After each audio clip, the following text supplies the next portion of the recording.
ይህች ይህችና ይህች ድምፅ እየተመሳሰሉ እንደሚያምታቱን ታውቃላችሁ። ይህችኛዋ ድምፅ mother brother love ስንል የምናገኛት ልክ እንደ ከት በት ሸት ስንል የምናወጣት አይነት ድምፅ ነች። ድምፅ ትባላለች። የእንግሊዝኛ አጭርና ጠንካራዋ ድምፅ ይች ነች።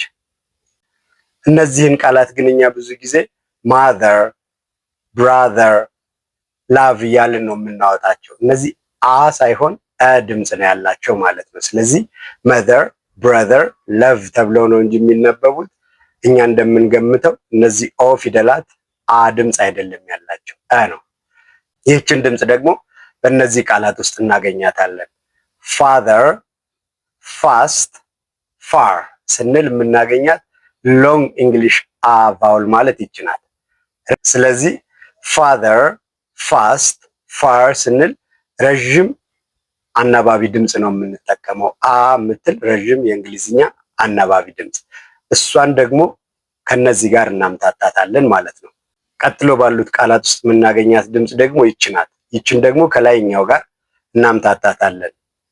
cat bad hen cat bad hen።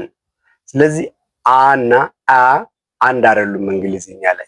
የመጀመሪያዋ ረጅምና አፋችን ሙሉ ለሙሉ ተከፍቶ የምናወጣት ትሩ ቫውል ይች ናት። እኛ የለመድናቸው የእንግሊዝኛ ቫውል ድምጾች የተለየች በስም አሽ ቫውል የምትባል እንግሊዝኛ ላይ ብቻ ነው በአብዛኛው የተለመደችው። ሌሎች ቋንቋዎች ላይ በቀላሉ የማትገኝ አይነት የቫውል ድምፅ ነች ይች።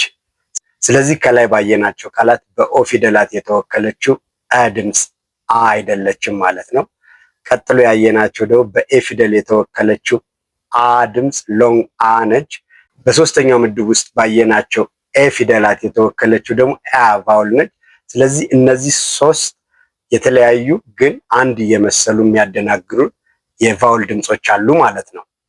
እንደዚህ አይነት ዝርዝርና በደንብ የተብራራ ትምህርት ለማግኘትና እንግሊዝኛን በእውቀት ለመናገር የእኛን ስልጠና መቀላቀል ትችላላችሁ።